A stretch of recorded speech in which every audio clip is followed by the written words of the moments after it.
night, dial turns. Same two voices I return. Garth and Natasha on the line.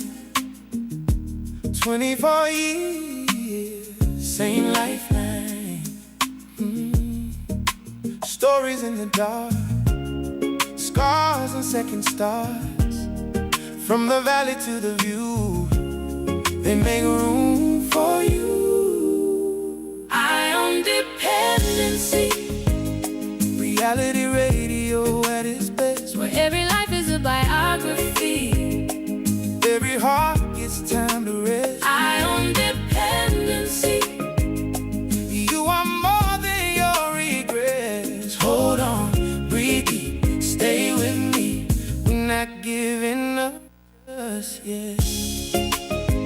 oh no.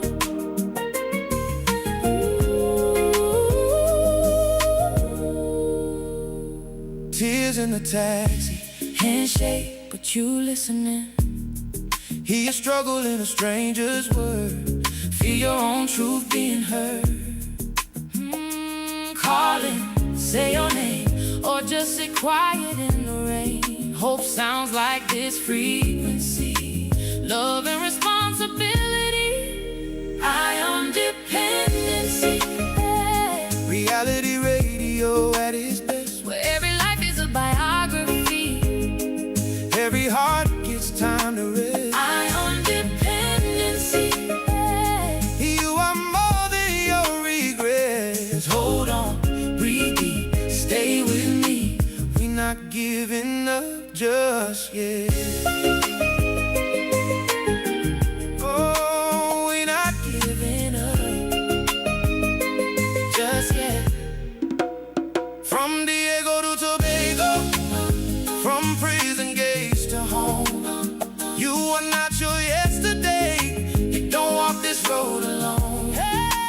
Married hearts behind the mic, keeping vigil every night. If you're shaking, stay a while. They will meet you in your trial. Dependency. Reality radio at its Where best. every life is a biography. Oh, every heart gets time to rest. You are more than your regrets. Hold on, breathe deep, stay with me. We're not giving up just yet. Oh, we're not giving up just yet.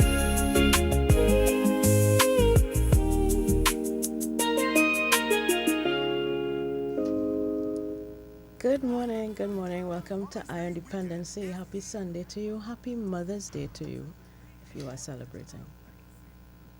Yes, good morning to everyone. Thank you very much. I was like to say grand rising, maybe we have to discuss that good morning thing at some point. I think I've been some research I've been doing on that and what it means. Grand rising but instead of welcome, good morning. Yes, welcome to one and all, and thank you very much. Happy Mother's Day to all you mothers out there, and we really appreciate you joining us this morning for these two stories that will just blow your mind. Yep. And as you mothers get ready to celebrate with your daughters out there, I know it has been fast and furious, the amount of lives that have been taken from us. But Mother's Day will be empty for you this morning because it's spending the first time in years a Mother's Day without your daughter. And Paula in studio with us, we were speaking off air, and she said, daughter would get up and cook up a storm today for her, and they would hang out and all of that. And we have on the line Elizabeth Joseph, who is the mother of Candace Honoré. We are happy to bring her into this conversation this morning as well. Yes, just let us test, make sure she's there with Sure, us. we're hearing. And she's hearing us. Yes, good morning. I'm here. Yes, folks. So, right, Yeah. just make sure she's there. Miss Shari. Hi, Hi, good morning. I'm here. All right. Morning. You hearing us okay, right? Yes, I know I'm hearing you, please. Nice. Right. So Thank we're gonna start the show now. Remember who Michelle, just remind people Oh, who Miss Michelle is. Elizabeth Joseph. She is the mother of Candice Honoré. And in studio we have Paula Sekwe, who's the mother of Salisha Ali. They both spending Mother's Day without their daughters Yep. this year for the first time. And again, we dedicate this program in one instance to the Ministry of Justice again, and the Trinidad and Tobago Police Service as well. And now these are two issues now for the Ministry of Justice to look at. One we highlighted was the presidential pardon and the delay in receiving one. And also now to the Ministry of Justice again for the, Natasha will explain to you the bill that's being piloted at the moment, Yes. Natasha. Yes, it And is. she will share that with you, so it falls under the Ministry of Justice again. Ladies and gentlemen, please be guided that our independency is for you. It's for any minister or any institution in office right now can make a change and help make lives better for the citizens of Trinidad and Tobago. So once again, the Ministry of Justice and its officials therein can learn something from this program, and maybe, being astute as you all are, you can pick up what we can do to change things and make it better for especially the victims. Yes, and we can safely assume that this bill is with people like Paula and Elizabeth in mind. The Victim Rights Bill, which was piloted in the Senate this week, Right. talks about establishing protections and rights for victims of crime. Right. And we will go through some of the provisions that are being proposed in the bill as we go along. And also I'd like to pay tribute to my mother, because very and truly she influenced a great deal this program and independency by what she experienced in her life with me as an active addict. It was not easy for her, and she even warned me about making the decision to come back to Trinidad and Tobago to do this type of advocacy. She did, and that is one thing I didn't listen to her again too. But mothers, turns out sometimes later on in life you're really here, you go back and say, my mother really tell me that you had to listen to her. And one thing I hope Natasha will ignore what her mother told her was to stay away from me and not get involved with me. But she came around eventually. But she came around eventually, yes, she did. She came And around. I thank God for that, because she was a hard nut to crack. She was a hard judge, but she kept me on the straight and narrow with her vigilance for her daughter. But I knew I wasn't up to any no good. So Natasha really helped bring our independency to where it is today. And we don't just tell stories, folks. We do change life. This is not do something in the week and come and do this on a weekend. This is actually my vocation. 24/7. 24/7. Right? I hope you understand. So in studio we have Paula. We have two clips that we will play for you now to remind you, when did these two ladies come to prominence in Trinidad and Tobago? Yes, and it's very ironically too, Garth, we just realized and talking to Paula that both of these women were killed in July last year, Yes. which is a connection that we never made in having our conversations with them separately. We just discovered that. So it is indeed fitting that we have both of you here to share your story and your journey and tell us about your daughter and some of the other things that we will get into. Yeah. And just before we play those clips, I just wanted to acknowledge Miss Sherry, as she is called, but her right name is Elizabeth. She actually reached out to me on TikTok, as I had done some videos about femicide, because of course the concern about the numbers of women who have been killed by their former partners or partners in Trinidad and Tobago and the world. And I had done some videos on TikTok about it, and of course I did several about Candice Honoré. And she saw some of those videos and she reached out to me to thank me for what I was doing for keeping her daughter's name, alive. And from then, we built a relationship. We would talk to each other ever so often, and I'm so glad that she did reach out, so that we can have a better understanding and try to assist her and her family in dealing with this very tragic loss. Yes, and you all remember these names? Or is it that it slid so far down, the roll call, that so one mother lost her daughter in the U.S. and but it's sort of similar circumstances the way they found both bodies. Yes, yes. Now we know some of you it might be morbid speaking about this on Mother's Day, but when people talk about the victims and the victims of crime, these mothers fit that bill. And the bill that being piloted right now is Victim Rights Bill by Justice Videsh Maharaj in the Senate. Speaks to this. So we can go ahead now and play the first clip. Yes. A woman dismembered. Remember, if you're triggered by these conversations, please be guided. Yes. But it's important that we remember these mothers, remember the victims of these crimes. And when I look at the landscape now, sometimes it makes it hard to even represent or defend offenders, with some of these things that taking place in our country right now. Yep. So let's go to the clip. Let's go to video A, which is Paula's story. She's actually speaking to a news station in New York about her daughter, Silisha Ali.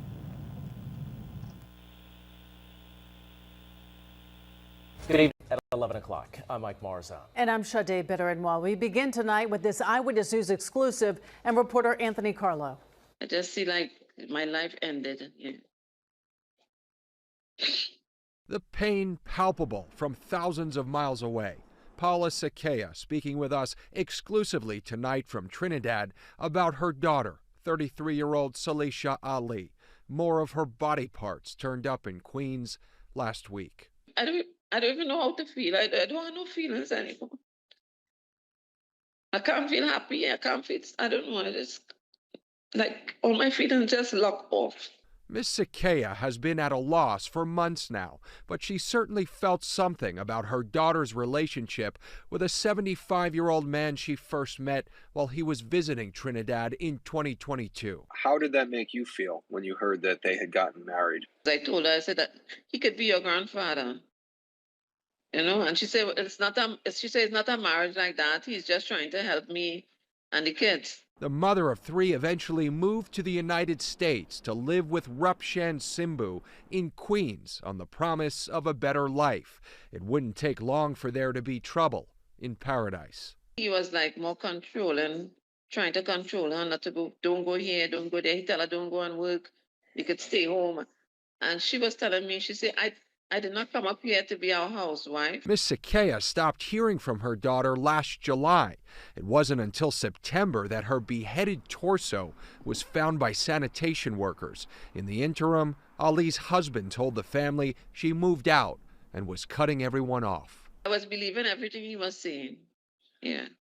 Until the detectives called me on October the 23rd and told me if I could identify some tattoos. Ali's decomposed head, legs, and an arm were discovered in the Jamaica Wildlife Refuge last week. Investigators would find the same plastic wrap and rope used to bind the victim's torso in her husband's home.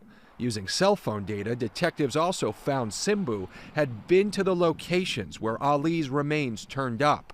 The 75-year-old was charged this week with killing and dismembering his wife.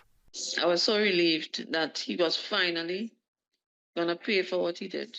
Anthony Carlo, Channel 7, Eyewitness News. We've been in the business 5 years now, and I'm saying categorically that this is the most gruesome find we've made. The search for 22-year-old Candice Honoré ended here today at Oropouche Road in Valencia after a suitcase was pulled from a shallow pond, which supposedly contained the remains of Miss Honoré. Honoré was reported missing earlier this month, and a search had been underway by the Hunter Search and Rescue Team, who discovered the suitcase at around 6:30 a.m. It's a brown water there. That's where the suitcase was. Michael Honoré's heart sank when search teams lifted a suitcase from a pond in Valencia. Inside, a decapitated body believed to be that of his missing daughter Candice. The 22-year-old was last seen on July 8th when she left home for work. When she failed to return home 2 days later and calls to her cell phone went unanswered, her sister reported her missing. Valence Rambarat says bits and pieces of information led his team to Oropouche Road, where they located the suitcase and contacted the Valencia police. We opened the suitcase, we unzipped the suitcase, we lifted the cover, and we stepped back. But from our observation, what we saw was black and clear plastic bags inside. The officers approached, and they shortly thereafter indicated to me that what they had observed was a human hand in one of the bags. Her father, Michael Honore, rushed to the area where his daughter's remains were reportedly found. He says in the absence of a positive identification, he has accepted that it is Candace in the suitcase. At the family's home, Candace's mother, sister and other relatives were too grief-stricken to speak on camera and remained visibly shell-shocked. They were comforted by Toco Sangre Grande MP Wayne Sturge. Candace's sister told CNC3 News her sister was a victim of domestic violence and would often come home with bruises about her body but never went to the police. Investigators are now searching for a male suspect who's well known to Candace and her family, as well as 2 other men who they believed played a part in the dumping of the body. An autopsy is expected to be performed on Friday. Annalisa Paul, CNC3 News. 27-year-old Michael Moore, also known as Tallman and Fully, has appeared before a master of the High Court charged with the murder of Candace Honore. The construction laborer from Sangre Grande appeared before Master Rihanna Hussein on Thursday. The sufficiency hearing date has been set for January 27, 2026. 22-year-old Candace Honore was reported missing to officers of the Manzanilla police station on July 11th. Her body was found on July 17th, stuffed in a suitcase in the Valencia district. The suspect was arrested at the office of an attorney at law in the Sangre Grande district on July 20th. You're listening to Eye on Dependency. We don't just share stories, we change lives. Right, so that was your catch-up, your reminder about the stories of the tragic and completely preventable ends of these 2 young women.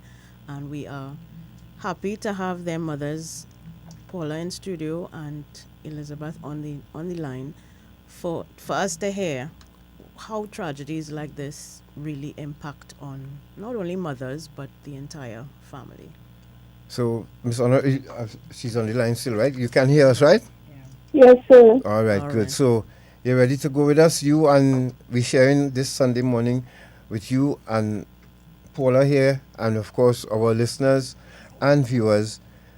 Please join us in wishing these 2 women happy Mother's Day. Give them the hope and strength that we expect you to give them this morning so that they can go through this Mother's Day kind of all right. You know, something is missing. So Paula, let's start with you. Come closer.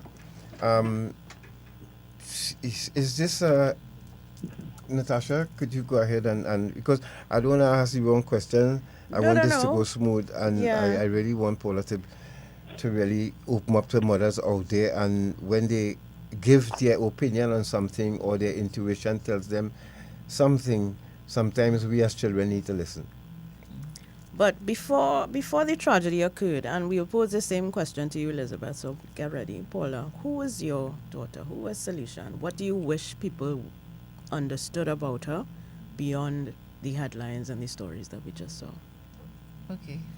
Good morning, everyone. Good morning. Happy Mother's Day to all the mothers out there. Salisha, she was a daughter, she was a mother, she was a very hard worker, she was very ambitious. She loved life. She would go on Lime all night and come home next morning and be good. The next morning she would get up like normal and go to work. She really loved life. She enjoyed every moment she lived on this earth. Yeah. So when she decided to make this move, how did you feel? Did you meet this person first, and how did that go? How were you introduced to this man? One day she just came home. She went to a Christmas party. She spent 3 days by the what can I say, the man's home. Yes. Well, not his home, his daughter's home. This is in Trinidad. That is in Trinidad. Right. So she spent 3 days because the daughter invited her to come. All of us worked together. So the daughter invited her to come. She went, and he came from the US, and he was there, and that's how they met. But she didn't tell me anything. Is one day she came to on work, and she said, "I'm coming to meet this person," and I briefly spoke to him. Well, you know, my first thought, what is she thinking? But you know, she's an adult, so she said, "Mommy, it's not any relationship like a normal relationship." He told me to go get my visa, and he would help me and his daughter to come up and get jobs and stuff. So she was in the process of doing that. Yeah. So although you had your concerns, you were confident in Salisha enough to know that she knew what she was doing. Yes. She was so responsible. She would never make a bad decision or do anything like bad out of the way. Or put herself in danger or anything. No, she was a fighter. Right. Yeah. She used to stand up for all of us home.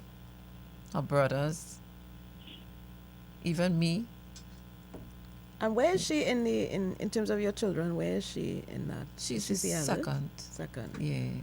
So she took on that responsibility to care for her siblings. So it developed. And did you notice a pattern in it developed? Did you notice a pattern from what she told you at first? But then obviously you would see things developing. Yeah, well, he didn't stay long. He came for like 4 days and he left. But they had conversations over the phone and stuff. Yeah. Mm-hmm. So after he left, she went and started to fix up her visa and stuff. And I telling her, I said, "Where you going? You have everything here. You have your home, you have your car, you done establish yourself. Where you going?" I say, I made an example. I told her, I said, "You have a neighbor. She left Trinidad. She went to the US and she joined the Air Force. And 3 years after, she died. And her mother reached out to me over there." Wow. Yeah, she's our neighbor, and she told me, she said, "Paula, 2 young girls on the same street, neighbors, went to the US and this happened to them." Yeah. And I told her, I was telling her, I could remember, I could see her walking right by the washing machine. I said, "Salisha, where you going? You have everything here. I don't think over there would be good for you because, you know, we kind of tight, close knit. Yes. That, you know, how going, it would be like part of us, like we're not together." So she was like, "Everything will be all right." I said, "Remember Amalia?" I said, "Amalia right next door. Remember she went to the US for a better life and what happened to her?" And she said, "Mommy, that won't happen to me." And I said, "Okay." But she had a plan, right? She had a plan that she would stay for a certain length of time and then come back. But then she also had a partner and she had children, right? Yes. She had 3 daughters. Yeah. And how old were they at the time? They were 13, 9, and 10. Right. And they didn't, on the part that they didn't try to convince her too that this don't make sense? Well, she spoke to them and she told them, you know, it was for all of them that she wanted them to go up. And she told us that Trinidad have too much crime. So I said, all over have crime. It's just that you're not hearing it on a wide scale. So she said, no, she want to go over there and make a better life for her kids so that they would go up there and go to school. And that was her plan. Yeah. Ms. Shari, could you Hi. tell morning, welcome to the conversation again. Thank you. Tell us about Candice and what you wish people knew about her. Well, Candice, she was a very outspoken person, kind-hearted, always willing to help someone. You know, very hardworking. She was studying at the time still, even though she finished her 5 years at school. Right. she was studying, and very lovable. Well, the youth and them, sometimes everybody would it's like sometimes they mouth little hot. They want to go out somewhere, and they may tell them do go, and they might want to know why mommy tell them to do go and whatnot. And as a mother and a daughter, we would have our indifferences, but sometimes she was just a loving child, hardworking, and even though what happened already passed, but if people would tell me, Candace did this for them and she did that for them, and they would never forget what she did for them, and that truly bring joy to my heart, Yep, absolutely. So, out of the children, where's Candace? Is she the eldest or youngest? No, she's the second to last. Second to last, so almost a Yeah. baby. Now, if you're just joining us to listen to Independency, and we are speaking with two mothers, July this year will make it a year. Both their daughters were found, one in Trinidad, one in the U.S., both of them in similar condition, dismembered or in suitcase and in bags. And it's the first year they're spending Mother's Day without their daughters. So, and they agreed to do this because there are mothers out there too as well who we have not heard about, who are experiencing the same thing. Like, for instance, the lady with the jet ski incident. Yes. For the first Mother's Day, she spent without her little angel. Yep. So we extend Happy Mother's Day to her too, as much as she could be enjoying it. Now she probably in a mess right now. Her first Mother's Day without her little baby. So we're looking out for those folks here this morning. So as much as you could on our Facebook or YouTube channel, you could wish them and give them that support this morning. So, Miss Shari, what did you know about this Michael Moore, if anything? Had you ever met him, and what did you know about the relationship that he had with Candace? Well, I never met him, I never met him, and apparently I didn't know anything about him. why you think she didn't want you to know about him? Well, I don't know if she didn't wanted me to know. You understand? But I didn't know anything about him until this situation happened. So when were you alerted, and did you notice anything strange in her behavior or change in her behavior Before she went missing? Alerted your mother's intuition? Yeah. No, well, I didn't notice anything different about she get up normally, get ready, she go to work. Sometimes she would call the taxi to pick her up, and sometimes she would walk on the road in the little dust taxi. She would walk on the road and go, and she would come home. And then when she come home, she organized herself again. She go to her second job, and I didn't notice anything different.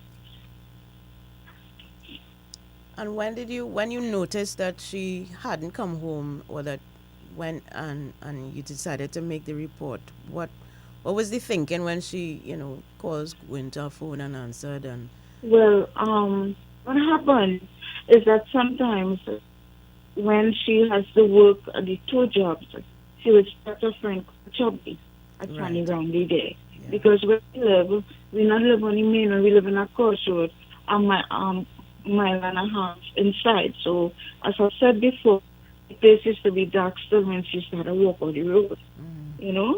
And sometimes she started chubby.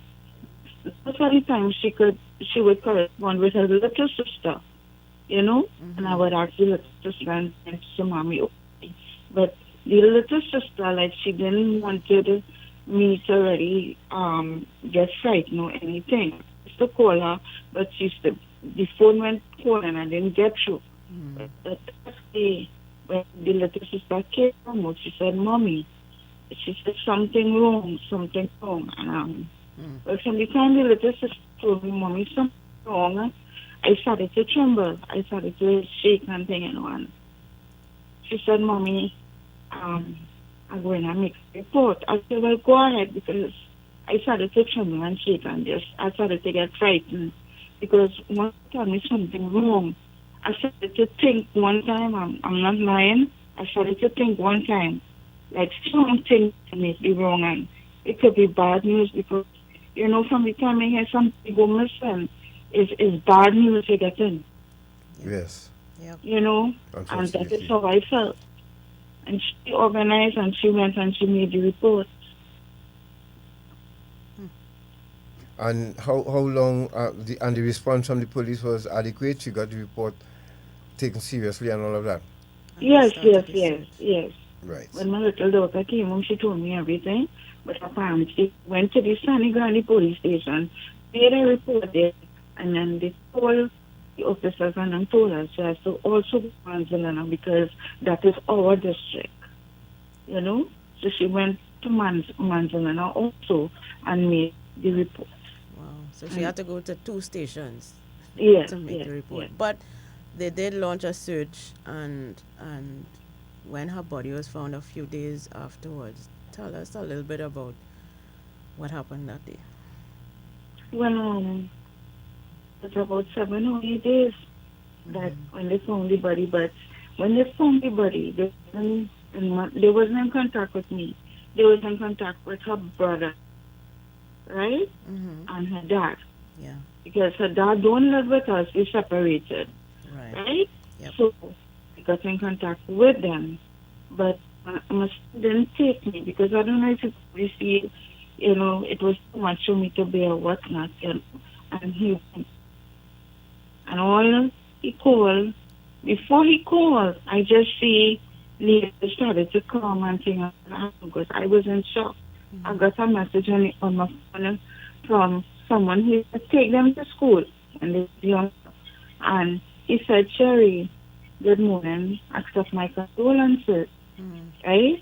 And I called him back. I said, what type of message you sending for me? He said, Sherry, you ain't hear anything? I said, no. He said, Sherry, you sure? I said, tell me what's going on now. And then he turned and he told me, he said, Sherry, they found your daughter's body. And it's gruesome, you know? And like that now, I went to shock and that I just seen neighbors started coming and that was, you know, and then I saw Mr. Serge and I am being Shavana Sound. You know, it's so typical of the time that we live in now that somebody will call you and tell you about the news about your child. Before the They heard it before you. authorities, yes. You're you know, one of the last people to find out. Yeah. Was that the same thing that, well, I mean, in your case it was a little different, but... Well, Paula will tell us how... Yes, we'll get to that, but that is, wow. If you're just joining us, you're listening to Independency, and we have in studio with us Paula Scare, who lost her daughter. July this year will be 1 year, and also Elizabeth Joseph, who also lost her daughter. July this year will be 1 year since that happened. They're spending their first Mother's Day without their daughters.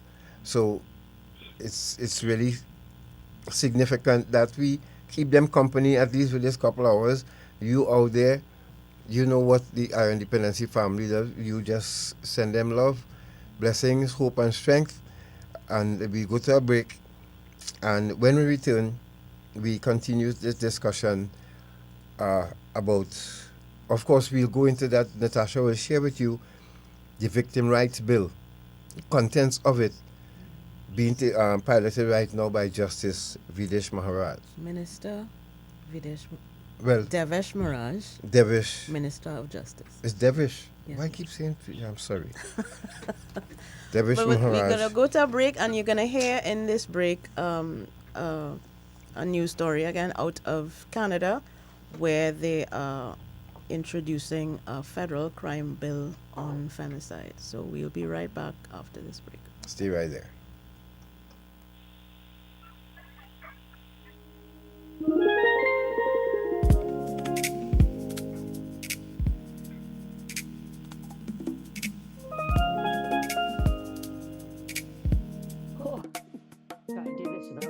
The mother of a BC woman killed over the summer is emotional when asked about proposed changes to the federal justice system. This is what we need biggest and most of all. So these changes really need to go through.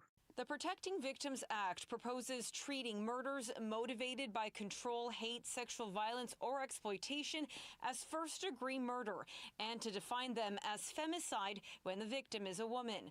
The bill also proposes to criminalize repeated coercive or controlling behavior against an intimate partner. Karen Fair, whose daughter Bailey McCourt was allegedly killed by her estranged husband over the summer in Kelowna, is glad to see coercive and controlling behavior being tackled. The amount of women that are writing to me and telling me how scared they are and sharing with me what is going on in their cases and how they are not being listened to, each and every one of them boils down to not being able to protect from the coercive control or the harassment. The federal justice minister says the bill is about recognizing the severe impact femicide has. It is not enough to simply punish bad actors on the back end of a tragedy, but to do everything we can to prevent violence from taking place in the first instance. The BC government had been advocating for some of the changes. The criminal code and our legal system must clearly and unequivocally reflect the seriousness of hurting an intimate partner. Fair says she still wants further amendments to the justice system, including GPS tracking, and believes this is her daughter's legacy. You know, she is the one that's going to make the change. I wish it didn't have to be that way. Statistics Canada says more than 100 women and girls are victims of gender-based homicide each year, and advocates say that number is rising. In Vancouver, Monica Gould, City News.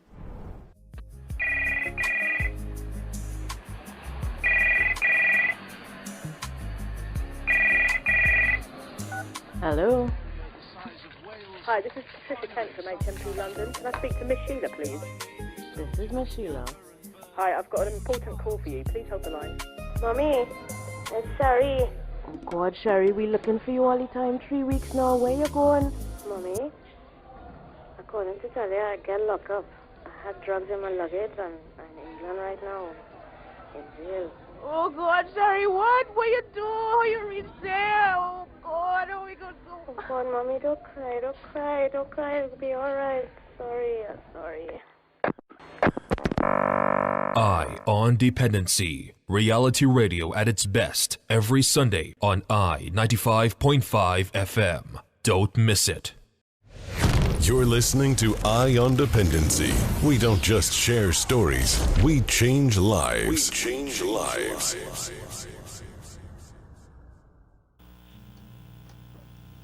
Thank you for staying with us. This is Eye on Dependency. Happy Mother's Day to you again if you missed our opening.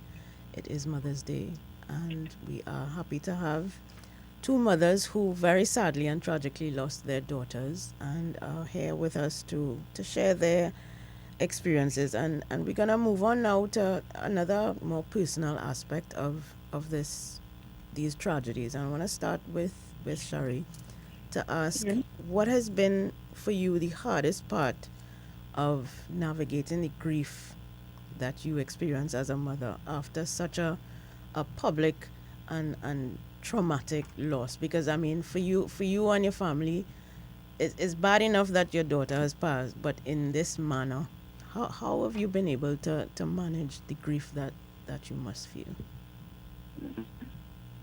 It's hard, very, very hard. Because sometimes, you would say, okay, you try to put it at the back of your head because you can't get her back. She's gone, And then you would be like, okay. And then sometime again, wow. It's like, it'll hit you. When reality really hits you, and the reality is really hit you all the time, is that she's gone. No matter what, it could be, how hard it should be, how tough it could be. Ms. Sherry, yes? Is it possible you're stationary somewhere, right? You're sitting somewhere speaking with us. Yeah. Is it possible you could get up and move a little to your left or to your right? Because sometimes it's coming over glitching. I don't know if you're picking that up in your headset. It's glitching a bit, so it's not clear at times, and I don't want the listener to struggle to hear what you have to say, or the viewer to hear what you have to say. So, Oh, okay. ah, You hear this me better now? plenty better. Okay, thank you. Sorry tenth. about that. That's okay. Wow. Yes, excellent. Yeah, yeah. So, right. So you were saying that there are moments when you get flashbacks. Did you ever like probably get up to go tell her something and then realize, oh shucks, she's not there? Yes, yes, yes, yes. But Um, sometimes I would say in my mind, you know, I ain't call Candace for the day, let me call she. And then when I do realize, say, no, because when she used to be working, I used to call her all, sometimes 3-4 times for the day, you know? Mm-hmm. And just to harass her, see what she doing. And it was, you know, probably I was just bored, you know, and just call her. And then when I do realize, I say, nah, boy, you know? So, Did you? that's all. Mm-hmm. Did you? So when you got the phone call from your friend or the text message, and then how long did it take before anyone in authority contacted you? It was unknown, you know. Well, as I said before, when they found her body, they called her son, my son, and the dad. They were there, but when I was home, and I within how much about half an hour for the most, a police van came and they asked if Candace Honore used to live here. I said yes, and they say okay, and they parked at the road for about 2 minutes, and then I saw a black vehicle coming, and then I saw people come out with jacket and then I was Mr. Surge, you know. Okay. And yeah, and then he came and he started to talk to me, hug me and thing, and we started to talk, and then but like to see the police and thing, no. Probably my son spoke to the police. Okay. But to go back to the aftermath of losing your daughter, what are some of the things, or who are some of the people that are continuing to give you comfort, or what are some of the things that you are doing to alleviate the sad moments? Well, you know, I try to go to church a lot. That is my comfort. Yeah. Honestly speaking, that is my comfort, church. And I try to attend as regular as I can, you know, and that gives me all the comfort I need.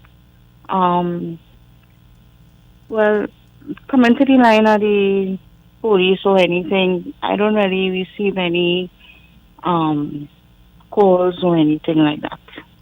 Well, we'll get to that part a little later on, but let me ask, so between that time when the minister came to look for you and offer his condolences and all of that, how long did it take for did the victim and witness support unit get involved with you at all? No, I don't know anything about our victim and witness support. Okay, Natasha is just guiding me accordingly here. So, Paula, you could come in here before we go back. Yeah. yes, so talk about how difficult it has been to navigate the grief based on the way that And how did the system work for you?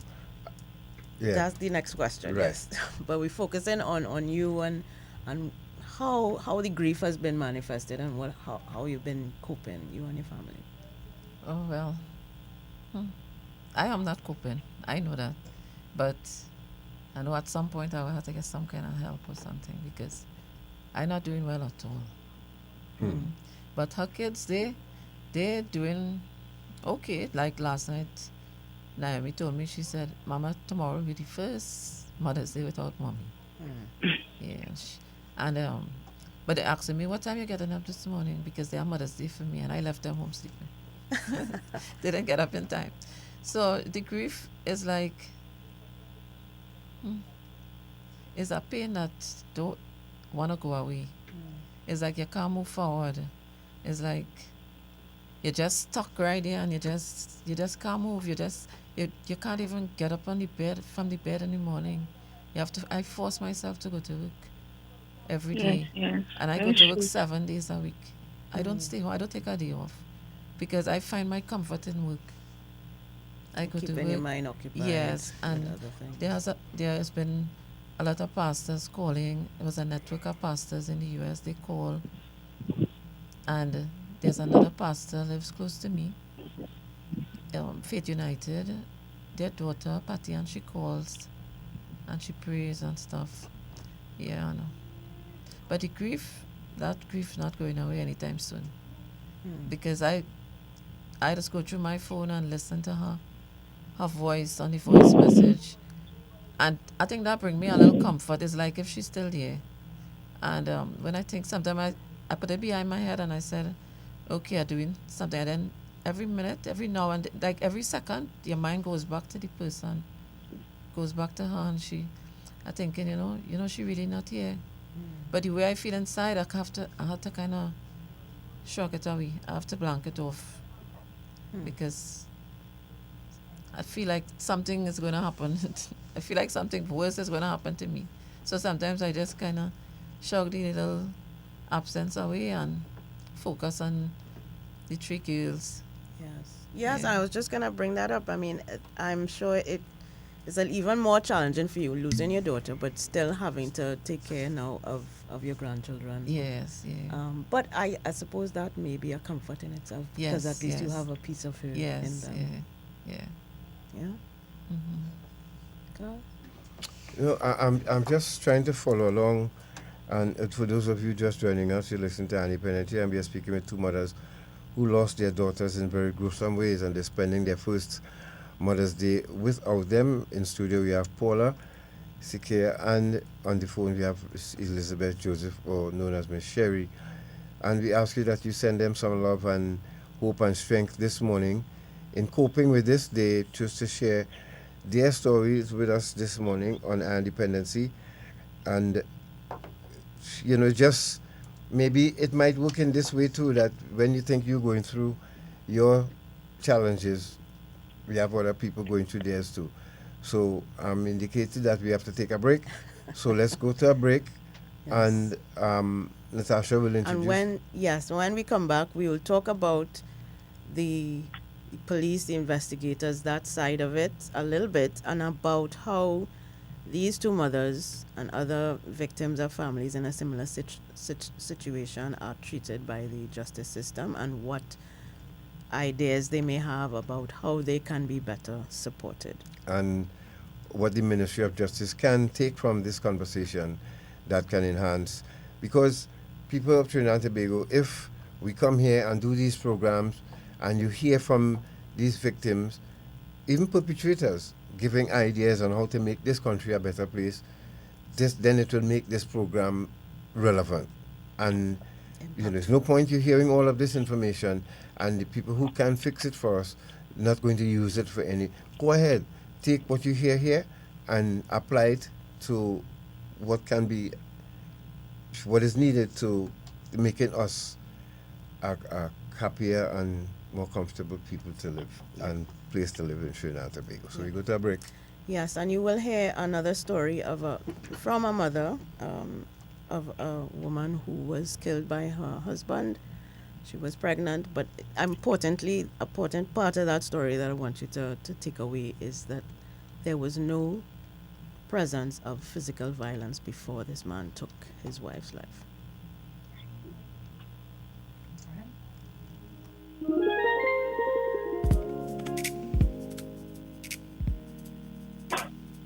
White, along with her teenage son, were killed in a murder-suicide, and the pregnant mother was due in just a few weeks. Her baby shower would have been today. Our Deborah Tuff spoke with White's mother, who shares this message for victims of domestic violence. Today's baby shower surprise was actually supposed to start at 2 o'clock. Now grieving family members of Sandra White are planning her and her son's funeral, and her mom says she has a strong message for victims of domestic violence. 2 o'clock Saturday at the Carver Family YMCA. That's the time and place Sandra White's family were throwing her a surprise baby shower. We have the baby crib in there. She had everything in there for the baby. Oh, she was so happy. Clothes. There is this home, Sandra White's dream home, now boarded up after an intense standoff turned into her family's worst nightmare, the murder of White, her 16-year-old son, Arcavian, and unborn son, Antonio. But looking at this house, it brings painful memories. You know, I don't want to see it like that. It hurts me. It feel like those holes. It feel like it's my body. Henry County Police say 47-year-old Anthony Bailey killed White and her son before turning the gun on himself. She was found in the garage, Arcavian upstairs. I can't imagine what happened to her when she got shot, what was going through her mind. And she wouldn't have came out the garage to get in her car. Her car is already on the outside. I think she was trying to get away. She would have came out that front door and got into her. But the family says they did not see this coming. We didn't know. He showed no violence. She had no physical violence. In this Facebook post the day before the standoff began, White wrote, quote, "You should be with the person you can grow with, not with someone that don't have any goals in life. Life is too short to be unhappy every day. Everyone is just not meant to be." I think, you know, she spoke her true feelings, you know, about the Facebook. I hope it didn't get her killed, you know, but a lot of people think that it did. Women out there need to say something, tell somebody. Just talk, you know, don't hold it in, because if he hit you one time, he'll do it again. And sadly, this is not the first time the Whites were dealt a blow. In the 1980s, their 10-year-old daughter was killed in an accidental house fire. Mrs. White says they're still healing from her death.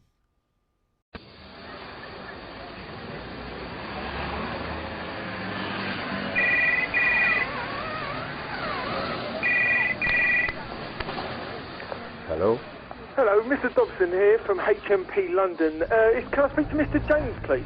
This is Mr. James speaking. Thank you. Can you hold the line? I have a call coming through to you, sir. Sure. Hello, Daddy. Hello, yes, Brian? Daddy, I'm just calling to tell you that look up in the UK for drug trafficking. Oh, yeah? You lock up? And you tell me I was going to Bago? And I tell you about them boy I was liming with? Well, all right. Don't drop the soap. Carry out. Eye on Dependency. Reality radio at its best every Sunday on I 95.5 FM. Don't miss it. You're listening to Eye on Dependency. We don't just share stories, we change lives. We change lives. Thank you for staying with us. You're listening to Independency. Those of you just joining us, we are speaking with Paula Sikea and Elizabeth Joseph, better known as Miss Sherry, and they are with us this morning to speak about the tragic loss of their two daughters, first time. And on top of that, Paula lost her mother just last week, a couple of weeks ago, right, Paula? Yes. So, and I was telling Natasha that Tamika might know this series on radio long ago. It's called Portia Faces Life. Well, this time it's Paula Faces Life. You know, but that was that radio drama series on radio long ago, where that was the name of it was Portia. Yeah, right. So Paula is a double whammy for her this time around, losing her daughter and now having to spend Mother's Day without her mother too. You know, Paula, before we get into the legal aspect of this thing, you really, I think, the Victim and Witness Support Unit, did anybody from there get in touch with you at all? From the U.S.? No, right. Yeah, do they have a unit like that? Or are they you have getting a unit like that in the U.S. Right. Yes. Are you getting support from the U.S.? Well, you'll tell us all about that when Natasha goes into that part of the questioning. But yeah, it's you would need help. From what I'm hearing with you, you are bottling up. Yeah. And you're going through kind of sort of time zone right now. Yeah. I can hear it. I can feel it. It's Yes, just, yes, and we hope one day that it just don't come to a head. Because did your employers speak to you about you coming to work and wanting to work? Did they? Yes. They asked me if I was okay. Yes, they had a little meeting with me. But I'm good. Once I'm on work, I only study work. I don't study anything else. And you prefer it like that? Yeah. Okay. I go to work and I think about work. I meet people, and that part is like it put on the side, and I concentrate on work and meeting people and stuff like that. So it's a distraction for yes, you, really? Yes, it's a distraction, yeah. A much needed one. Yes, yeah. Yeah, I hear you. Well, and folks, remember while you're there, please remember to like and subscribe to the channels. Please, it will.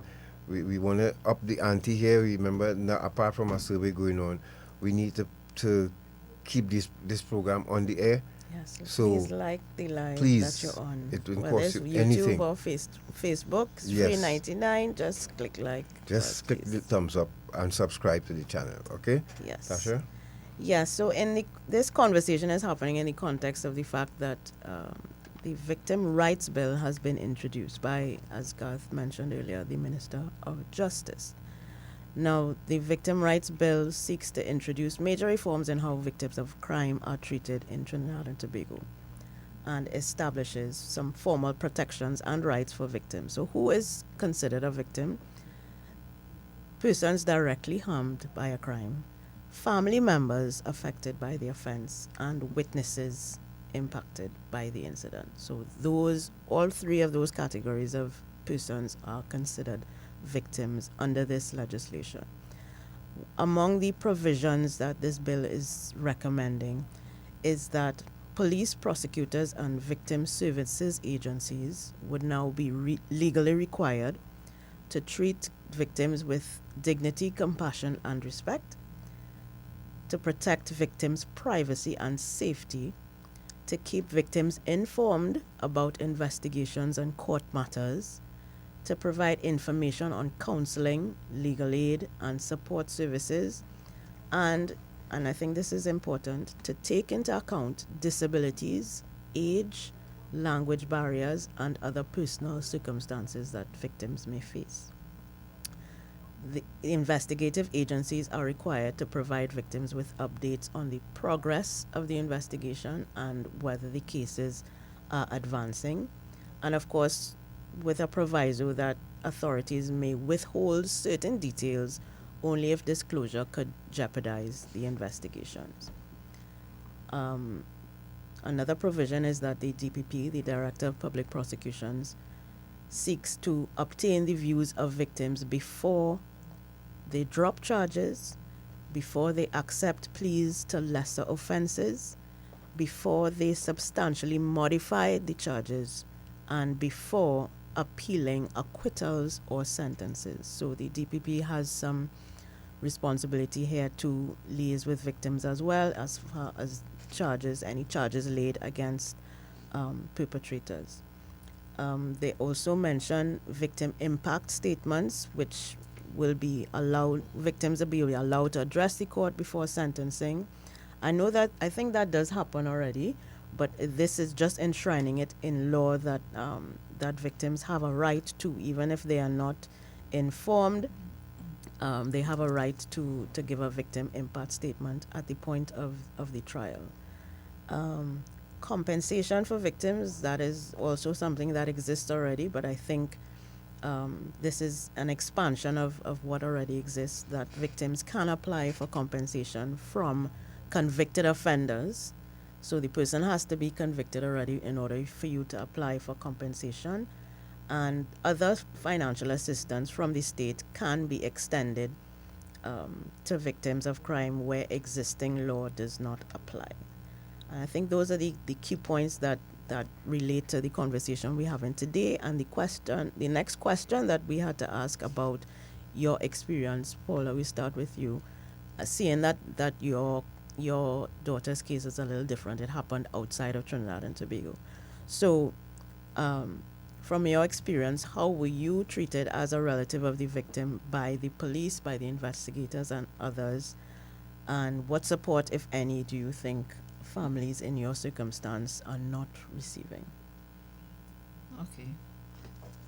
Well, the detectives, they called me almost every day. From the time she went missing, they worked really hard. When we reported her missing, well, for that first week, we wasn't sure she was really missing, but I know Because he was telling a different story. Yeah, well, Right. yes. So Okay. she went missing Monday morning. Well, Sunday into Monday morning. So Monday morning she'd usually call, say she going to work. She said, "Mommy, I'm going to work. When I reach to work, I'll call you." I said, "Okay."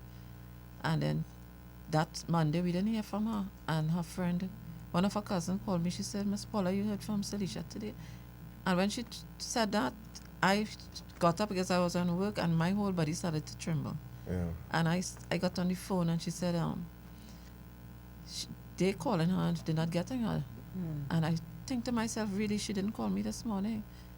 And it's a pattern.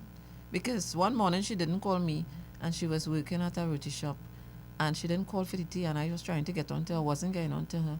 And I went on Google and Googled the roti shop, got the number, and called. And when I called, I said, "Is Celicia on work?" And they said, "Who is this?" And I said, "Celicia's mother." And she said, "Yeah, she's on work. She's in the back." I said, "She's not answering her phone." She said, "Yeah, she's in the back. She's cooking."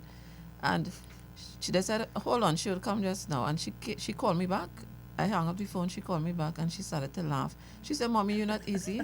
How you get these people number?" I said, "I went on Google." She said, "You're not easy." She said, "Sorry, I didn't call it this morning." So I thought it was a case like that where she forgot to call. Yeah. Right. So, but although I was trembling, I got scared because even the person she was living with down here, he called me. He said, "Moms, you heard from Celicia today?" I said, "No." So we didn't think of anything the Monday. Tuesday, she didn't call. We trying to call her, and then I said, "No, something is wrong." So I asked them for numbers of her friends over there, and we called, and they were saying, the person was saying she forgot her charger. We'll hear from her Wednesday. Wednesday came. He said, sure. I said, okay. I went. No, this is the person, the man she's staying with, telling you this. Yeah. So I went on she sent me everything via phone. She sent me every single thing, her schedule, everything. So I called her workplace, and they told me they couldn't give me. I said, "I just want to know if my daughter's on work." They said, "Sometimes she's in an area where she won't get service. Don't worry too much." I said, "But I need to know." I said, "Can you just call her?" They said they can't give the information. I said, "Can't you just call her just to find? We just want to know if she's okay." They said, if the husband come with the death certificate, with the birth certificate, with the marriage certificate, they would see if they could help him. And we told them, "Can you go with the marriage certificate by her workplace to see if she showed up for work, because she need her phone to clock in, clock out. She'd need her phone, and her phone was just going to voicemail." And he said he went, and they said they wasn't going to give him any information. And we said, okay. Next day I tried to call them back. They told me they couldn't give me any information. This is the establishment where she was working? Yeah. Right. They said they couldn't give me any information. So how all of a sudden now they were trying to protect you or protect her, or? Probably protect her, maybe. Yeah. Because I found it strange that they knew you're accustomed calling. Well, you called her once, really, not. This was a different job, not the was not a the roti different shop. job. Okay. Yeah, this was okay. the home health aid. Oh, I see. Yeah. Okay. Yeah. Understood. She went and did a course after that, and she got in as a home health aide, where she used to go to different homes taking care of people. Yeah. After that we didn't hear from her. He said Friday for sure she coming home. Friday for sure. So he wasn't even worried either. He didn't sound like. No, he said Friday for sure we'd hear from her. And when Friday came, calling her, we didn't hear from her. Saturday morning, I called one of her friends, and I said, "Can you call the police and send them over?" And he called them, and in like 10 minutes, he was on the block watching about 6 or 7 police vehicles. He said they went and they searched the place. They did a wellness check, and she wasn't there. And I kept asking him, "Where's my daughter? Where's my daughter?" And he said, she would show up. She probably, and then he kept saying she left. She's in Brooklyn.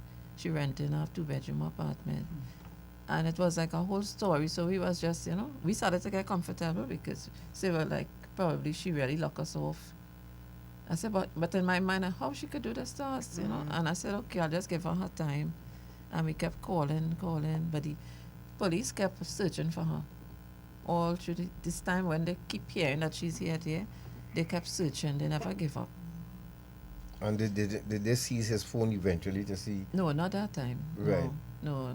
But by the time they reached out to you, it was when they had they had found. Yeah, she the went first missing in remains. July and they found her in September. So the 2 months between there, people were seeing her.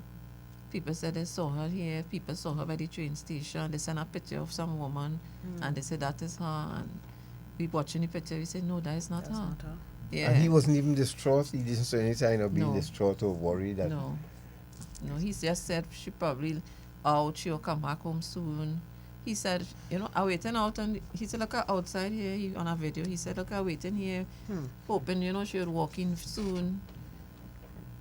He was just, just saying all those things. So I was getting comfortable. I said, well, maybe, she probably take a break from us, but... that wouldn't happen just like that. No. Somebody just taking a break from their family, especially if you're close. Yeah, especially if you're close, yeah. And as a mother, you too... But it wasn't him saying they saw her, it was other people. Okay. Right, yes. Yeah. So when the police did reach out, how did that interaction go? You said they were, obviously they were looking for her all that time. Yeah. But when they finally did reach out to you, what was that engagement and interaction like from there on? There was one detective. He was on the case, so he was the first person on the case. So he kept calling every day. If I heard anything, if I hear anything, call them as soon as possible. And then we had the Trinidad and Tobago. I got in contact with the Trinidad and Tobago consulate in New York. Yes, okay. Miss Canisia Borrell, and she went all eyes. She searched. She went to the precinct. She was like working for us over there. She really worked. Yeah. Yeah, I thank her so much because she really, she did what we couldn't do. We became friends because she really went out there. What's her name? And she was Miss Canisia Borrell. Okay. Yes. She went out there and she was searching all over. She went ICE. She went to the precinct. She kept back and forth with the cops. Yeah. Making sure that they give her update every day, and she used to get back on to me. Sometimes if she ain't called for the day, I would get on to her. You heard anything today? She said no. And she would give me words of comfort. Yes. She would tell me to read the Psalms. She would pray with me. Okay. Really nice person. Yeah. That is very good to hear. That's good to hear that you had that support. So she was like your eyes and ears. Yes. in New York. She was over. Yes. Yeah. And he knew already. He knew what he had done already. Yeah. So he was just stringing you all along. Yes. Yeah. And when he was finally arrested, I suppose you were aware that was happening as well. Yes, they informed me before anything came out on the media. Right. I was the first person to know. Right. Yes. When they called me October and they told me that they found a torso. They didn't say they found a torso. She told me they found a body by the side of the road, and she wanted me to identify the tattoos. Yeah. How was that process? I mean, they took pictures and sent it for you, and you had to... Yeah. How you felt doing that, girl, Paula? Well, I came home from work because I was doing over some tiles on the floor, and I came home jolly because, they said we thinking, she alive, and, she just probably one day she would start to talk to us. So I came home from work, and the guy just finished, so we was in the process of putting back everything in one room, and my phone rang, and I said, oh, because at this point, the detective that was on the case, the first detective, missing persons took over the case. Yes, and I had to go through a whole thing, sending back all the information, everything. Missing persons take over in September the 21st. They took over just 2 days before they found her. And I had to send everything. I sent all her tattoos and things. And then when I reached home from work, my phone rang. She said, Paula, you could identify some. We found up. She didn't tell me she found a body yet. She said, can you identify some tattoos of your daughter? I said, yes. So I thinking probably they found her alive, and they just want us to see if... I didn't even think that. I thinking, they probably found her, or probably somebody saw her and they saw the tattoo or something. Right. And then she came out, she said, I sent you the picture. I said, oh, you sent me the picture? I said, okay, I'll go in and look at it. And I went, and I still didn't look at it right away, because I was starting to, push this. And then I went on the phone. I said, oh gosh, the lady told me look for the tattoos. When I went, pull up the tattoos, I saw the tattoos. The first one, I told her, I said, no, that is not her. Then she sent me another one. She sent me the other one with the 3 girls' name on it. I don't know, I I just started to tell her, I said, please don't tell me nothing. I don't want to hear anything. I don't want to hear anything. I don't want to hear anything bad. And she said, I'm sorry, I'm sorry. I said, I don't want to hear anything. And I took my phone and I felt it across the room, and my son caught it, and he got on the phone, and when they keep telling him, you know, they found a body and this is the tattoos and he couldn't handle it either. He took the phone and threw it on the next person was there. I was a friend, and he started to bawl too. And you tell me he threw the phone too? No, he held the phone. The And you know, he died. Serious? He died a month ago. He just said my daughter is his sister. He grieved, and he died, yeah. He died about a month ago. Oh, wow. Yeah. We had 3 deaths home. So, oh, Lord. Yeah. His name was Shazid Shamar. Yes, he died on my son's bed a Sunday morning, a Saturday. My cousin funeral. It was a Figaro. He was a police officer. It was his funeral. I went to the funeral. When I got home, he was home. And I went to give him something to eat. He said he was spending the night. Sunday morning, 1 o'clock, my son telling me, can you come over? Because he not hearing he hear him snort 3 times and he wasn't hearing him again.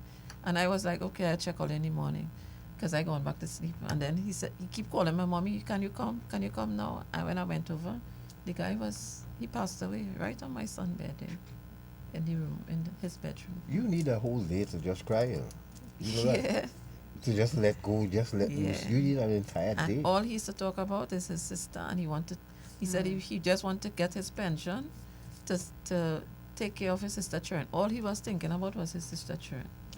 Every day he would come by me. He would bring snacks and everything for them.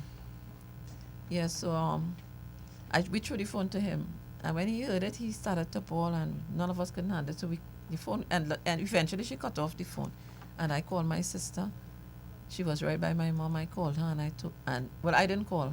My daughter-in-law called, and she came up the road, and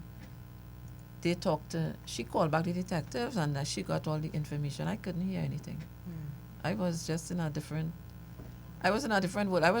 I could remember I was just pacing back and forth from the kitchen to the living room, just walking with a broom in my hand, and saying, no, this is not true, this is not true. First time I felt that kind of feel, so like a shock, because like you feel numb. No, how did you know when he was arrested? You know when the Natasha, the question? Yeah, when he was arrested, they informed you that. Yes, they called me and they told me that they had him for questioning. And I went up in October, and I went to the precinct. They had a meeting with me in the precinct, and they sat down and they told me, they said, can you tell us all what happened from the day she went missing? And we talked and stuff. And when she told me, I was so in shock, I couldn't believe that they had him as a suspect. Yeah, yeah, I couldn't believe it. Because when her cousin was telling me, she said, Miss Paula, I believe him has something to do with the disappearance. I said, no, girl. I said, not him. I said, not him. I said, not him. He wouldn't do anything to her. Not him. I said, probably somebody else. Not him. Yeah, I told So you were defending him at one time? Yes, I was saying not him. He used to call me every day, and I used to call him. Wow. He used to call me every day. I say, you hear anything? You see anything? He tell me, no. Every day, he used to call. If you're just joining us, you're listening to Our Independency, and in a while we're going to hear what was Sherry's experience with the, and how did they go. Sherry, you're still there, right? Yes, you're still there? Yes. All right, great. Tell us about your interactions with the police about Candace's murder. Well, as I said before, it's my son who did all that. He interacted with the police and everything. Right. But were there things about the case that you would have liked to have been informed about directly? Or what kind of support do you think you should have gotten, if not from the police, but any other agencies? Well, I got the lady who just deal with the case, the one who knows when, what not. Right. But I spoke to her on WhatsApp before the case was called. The first case was called on the 27th. Yes. But when I spoke to her, she told me it might take about like a 2.5 months or 3 months. You know? Yeah, we're Before. losing you again, Sherry. Just, yes. Go ahead. Yeah, you hear me now? Yes, better. Yeah. But I tried calling her on WhatsApp and I wasn't getting her. So I said I would have to try to call her on normal calls and see if I get her to find out what's going on.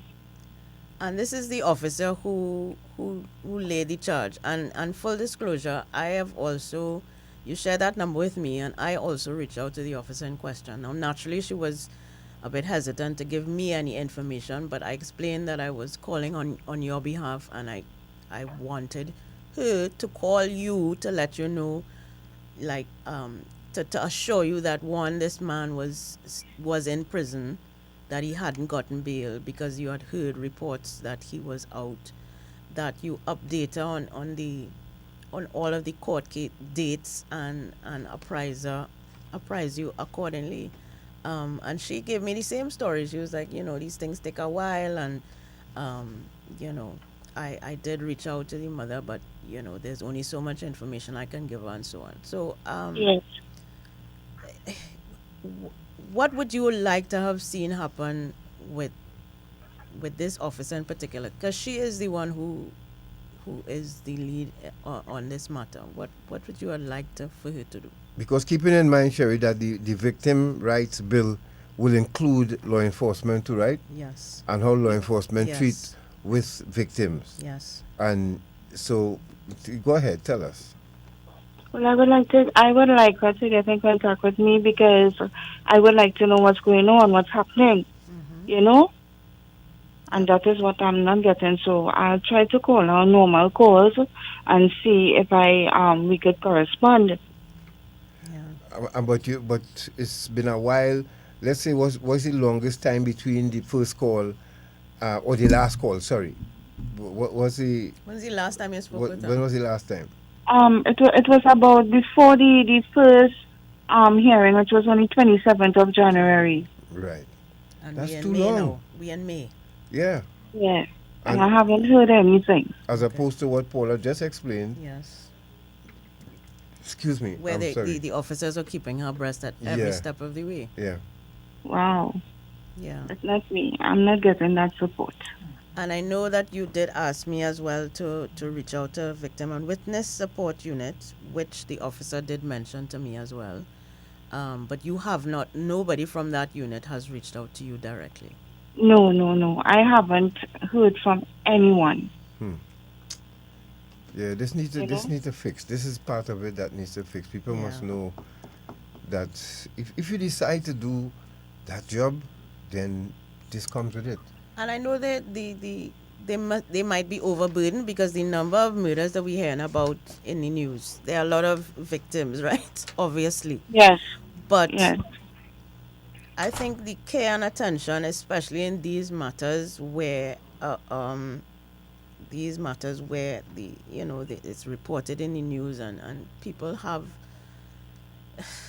I don't want to say it because it's women or because it's femicide that more attention should be paid to it, but I think it is incumbent, and I'm glad that these provisions are being proposed in the bill, because it is, in addition to your own grief, you want to know that the justice system is also working on your behalf to help you to come to that resolution.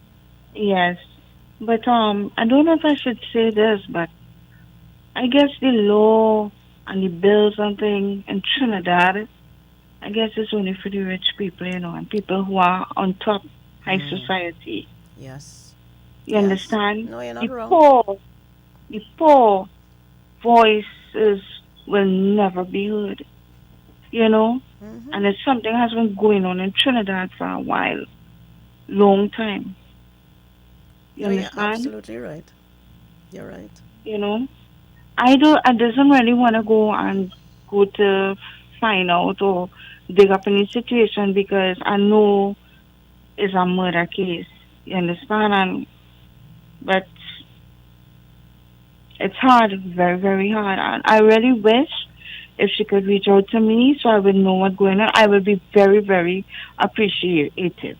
Yes, of course, of course. And also, you have you've been telling me that you've been receiving calls from people about the accused and the fact that he's out on bail or whatever. How does that affect you, and how does that affect your sense of safety as well?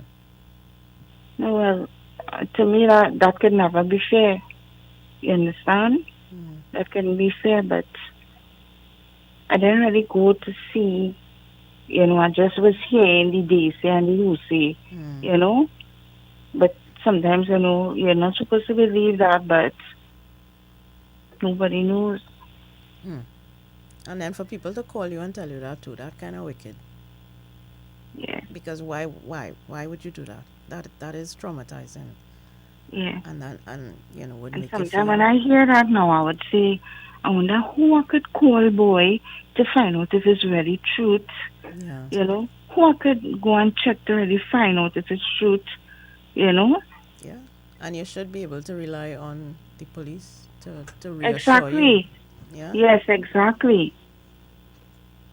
Because when I called her and also and I told her, saying I've been hearing that he's outside. And then about 2-3 days I would call her again and she said no, he's not. He's inside. I try to be patient with her. I try to be respectable with her because I know that's her job and she's supposed to be doing the correct thing. So. Yep. You know what I always say about doing this type of work? You really actually have to have the ability to feel people's pain.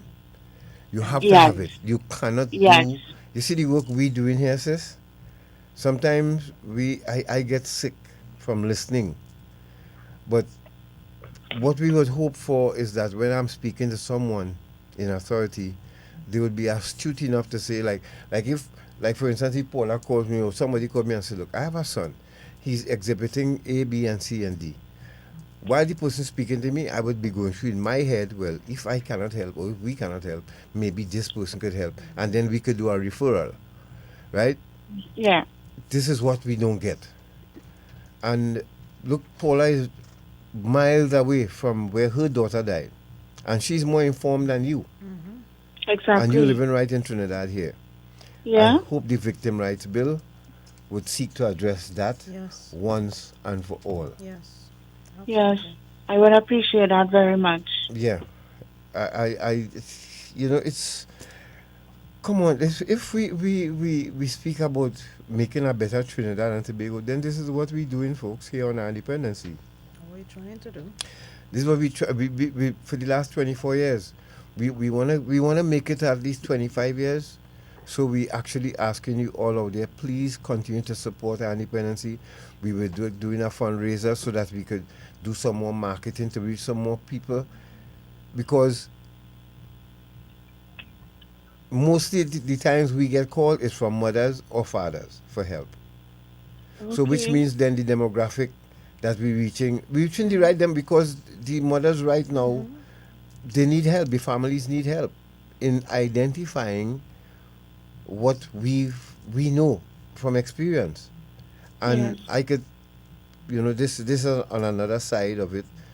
Daniel was here. Daniel told his story, and I saw Daniel do another TikTok. He's 27 years of age. Daniel has a record from since Youth Training and Rehabilitation Center following him to this day. All we asking, we're not demanding, we're not trying to embarrass anyone, but it's a fact. So if the fact is that this young man now wants to walk the straight and narrow and needs to have his record clean, why is it that difficult? Because we have not gotten a call yet to ask how can we get in touch with Daniel so that we could help Daniel clear his record, so there's one young man less that can turn to crime. Trinidad and Tobago, I, God Sinclair, can pledge to you this morning that I am getting tired. I am. I am, folks. I am getting tired, and I don't want to die. I don't want to leave this place before doing something substantial for the voiceless. This is why I started Independency with Natasha in the first place. I was out of here good enough. I could have stayed where I was. But again, hardened, not listening to my mother, I decided, this is what I should do really, because I knew a lot of young men would have followed my footsteps leaving the military the way I did. Okay. Oh God, people. Mr. God, not to cut you, but Go ahead, Natasha. No, but the work that we are doing is hopefully, leading into this next question is the work that we are doing here this morning and that we have done for the past 24 years is to drive change, right? Changed behavior, changed policy, changed action. So coming back to the topic about violence against women and the prevalence of violence against women in our society, I want to throw this out to Paula and Elizabeth about what changes do you believe need to happen to prevent more mothers and more families like yours from experiencing this kind of pain? Wow. Well, to be honest, okay. No, you Can go I ahead. speak? Yeah, All go right. ahead. I guess it all comes from their mind, and their heart. Because all I could say, it comes from their mind. It's a mind situation. Paula? Excuse your little music in the background, a car passing. That's okay, that's okay.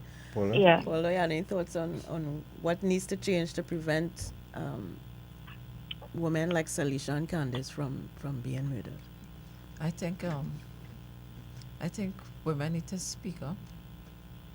At least tell your family, tell a friend what you're going through, because with my daughter, she used to keep things private from us. She would tell me what I would want to hear, but I know she was keeping certain stuff from me because as I was going back through the texts, and she was saying, "Mommy, I don't want you in this. I don't want you in this. I can handle myself. I don't want you in this." And I think she was hiding a lot of stuff, and I think women need to speak up. Tell somebody. If you don't want to tell your parents, tell a friend, and I hope that the friend eventually come and tell the parents so that, they could, at least talk to them. And I believe that. Yeah. I believe that. Yeah, and what about the mothers now talking to their sons about, about respecting women? Yes. And respecting elders. Yes. We've lost that. Yes. Do we have any parents out there anymore? Because remember, I drew an example to you all of experience I had in a government office with a mother and a son. And the son, I'm sure, is no older than 12. And the mother jumped down my throat for trying to just speak with her son and let him know something awkward can happen if he's not, aware. And the mother back at me in front of adults, and the lady next to me spoke with him and he ignored her too. And I know that is a pattern for somebody who will end up in the arms of law enforcement. Correct. Exactly. But sorry to cut you, Sherry, just give me 1 second. Okay. Yeah. We all see in children's bad behavior and indiscipline, and imploring on parents to teach their children better. Do the parents know better? Well, Exactly. They don't. Many of them don't. You They telling me, themselves Molly? are in a cycle of. They have been parented poorly, so we can't expect parents who don't have the resources and the capacity. So who's going to tell them that they Somebody has to teach them, or they have to be, aware of their responsibility as a parent, and not just mothers either, fathers too. But do they want to learn? That's the thing. This is what we need to try and listen figure to me. Listen to me. What are you talking to my child for? You bring chair here? That's my Somebody, child. somebody told her that. And it's told a room somebody full of else. people. Yes, and her mother or father or grandmother said the same thing about her to somebody else. And I watching am me, sure. listen, and watching me like she want to fight, you know. Yeah. I just had to prolong that, and she was coming across by me now Yes. to fight. And her son had stayed in the phone and not listen. Folks, you gotta forgive me too. Remember, we getting accustomed to this new format with the way the camera is positioned. So I'm really supposed to be looking at the camera while Yes, speaking to yes, you, he and is. for you to see my big biscuit head. You know, I'm sorry about this. I'm trying to get accustomed to this new format here, right? But understand what I'm saying. How do we fix this? And we need a camp for parents. It has to start with adults being responsible adults and understanding you have children. You need to learn the skills to parent. It is not something that happens automatically. You don't automatically wake up and become a good parent yet. It's something you have to learn, and you can't afford to learn on the job, unfortunately, because the youths they need direction, and the person that they're gonna get direction from is the parent. Shari? Yeah, but you know, sometimes children go to school, right? And some situation or something may arise in school. And let's say you, as a parent, you go to school. When the principal sent to call you, you go to school.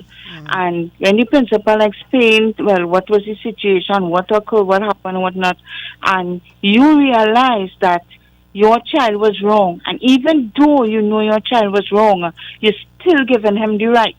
Yeah. Yep. Because that's your child, and you know, yes, you don't want. Candice, when she was in primary school, she had an incident with other girl, and the girl always beating she up. She came home and she told me. Then a day the teacher called me. And when the teacher called me, I went. When I went, the teacher was telling me the girl always beating up Candice, and I said yes, because Candice coming home crying. And when I asked her, she said, "Girl beaten up." So the teacher told me now. She said, Miss, I wouldn't advise you to get in contact with the child parents, because all the same girl who was beating up Candice, all her other siblings that attended the school had the same behavior of beating up other people's children. So and she told me that even though you say anything or you go to try to talk to them, it might reach very far, even though they're wrong. Wow. So you could tell me, when you have children like that, it won't have no betterment. No, here, Paula, you know, I don't know if you all saw that altercation with the older man and the children, right? Okay. Well, sorry, yes. The assault of those children on that older man. Yes. The assault. No, but I want you to pay attention to this. Look at the size of that young lady who pulled this big man down. She first hit him a good right cross and then pulled him to the ground. Listen to me.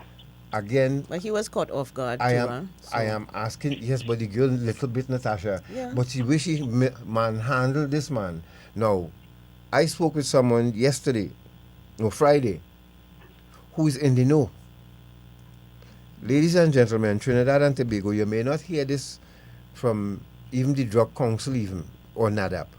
But I got St. Clair telling you all, with my whole chest, a number of our children are using pills.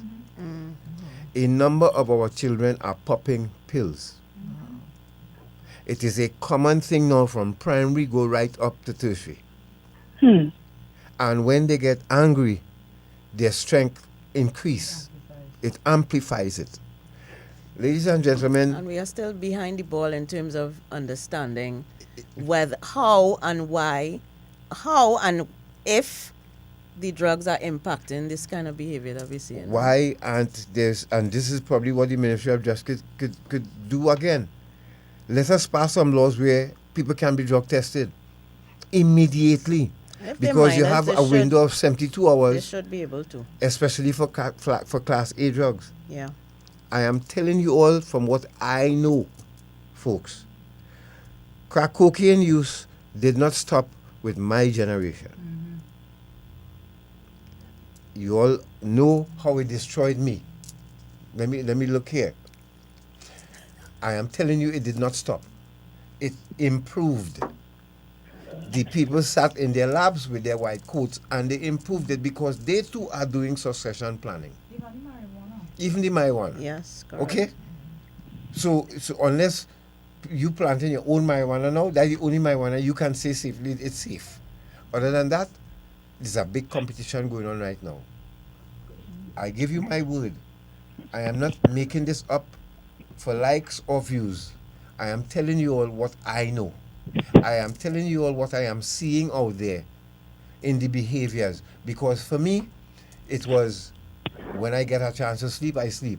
But when I get up, I would look around my environment first.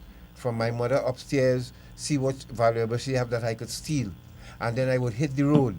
That is why police had and security had to run me down through San Fernando General Hospital going down Broadway because of that intense craving for the drug that I was on at the time. That has not changed. In fact, it's gotten worse because the drugs are now much more chemical than actual Now drugs. I am seeing people just walking up to people and snatching their chain and not even running again, just strolling off. And then another thing I don't talk about, the drugs actually interfere with your hormones. So children at that particular age. Absolutely. Their bodies and their brains are not designed to be ingesting these substances. Yeah. Correct. Some of their responses, it comes across as schizophrenia, bipolar, all these different things that nobody wants. We're not looking at talk about. examining. The secret is in the blood. We keep saying it over and Yeah. over. Let us start testing people to see what is the prominent and prevalent drug out there, in the please. system. At least let's look and see. If there's nothing, then we treat with it another way. Another But way. Let's at least look and Right. see, especially if they are minor. Once the parent consents, take their blood and test it, please, so we could find out And believe me, if drugs are behind it. once they are drug users in the police service, weapons will go missing. Once they are drug users in the prison, police, Coast Guard, whichever armory protected service, the public service, you see you all would not believe the amount of things missing in this country here that you all don't know about. Believe me what I'm telling you all. But once they're in our service, this is what we have to be worried about. Arms and ammunition will go missing. Because if I could steal a gun, or I could steal a rifle, or I could steal ammunition and sell it to someone for a change that I need every single day, whether it's for gambling, or crack cocaine, or pink cocaine, or snorting cocaine, you name it, I will do it. So, look at me good. If I pass away tomorrow, at least it will have on record that we've been telling you all about this for the last 2 decades. All right, we're going to take just a short break, and when we come back, we will hear some final words about... Can we take some calls? And take some phone calls for Paula and Elizabeth. I don't want us to stray, and of course, during the break, you will be reminded about the substantive topic we're discussing, femicide today. And we have Paula in studio with us. We do. And Paula Sherry and Sherry on the line. Right. The video you're about to see is from South Africa, about South Africa's femicide crisis. Now, South Africa's government recently classified gender-based violence as a national disaster. The United Nations says the rate of femicide, intentional killing with a gender-related motivation, is more than 5 times the global average. Police statistics show more than 5,500 women were murdered in South Africa in a year. That's an average of 15 women killed every single day. The rate of sexual violence and assault is also high, with more than 100 rapes that are reported to the police daily. And experts say the crime is underreported by as much as 95%. Well, activists say the problem lies with poor implementation of legislation to protect women. The case of 31-year-old Gabby Ndaba is one example. She went missing in Johannesburg in May 2023, and her body was discovered several days later. The investigation's still ongoing. Here's her story, told by her sister. My name is Whitney Stander. I am the little sister of Gabby Ndaba. We were called to the bridge by several security companies in the area. This bridge is less than 2 kilometers away from our house. Also, it's one of the routes that she took. She would walk all over this area. And there were some marks on her body, but nothing was like indicative of what maybe caused her death. The way we found her, which it was confirmed in the postmortem that she was eaten by rats, and so we don't know how long she was in that grass for, whether she was placed there like that for us to find her, or whether they put her there while she was barely conscious, and it's possible that, you know, that she passed on there. I have been failed by the South African criminal justice system. My family has, Gabby Ndaba has, many other women have. Our family members deserve justice and they deserve dignity. Even though they did not die in dignified ways, there is so much we can do as the people left behind to honor them. It's like you can feel the air is so thick with grief and sadness and pain and anger. And we do feel like people don't care. When people stopped asking about Gabby's case, that's when I lost hope, because it's literally just us, like,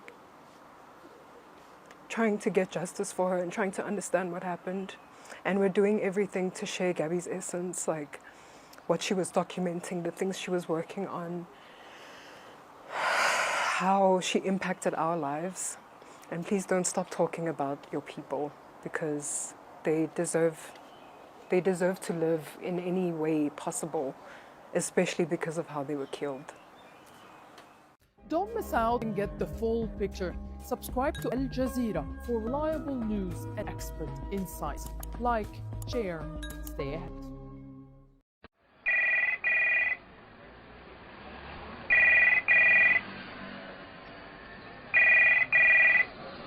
Hello. Hi, this is Patricia Kent from HMP London. Can I speak to Miss Sheila, please?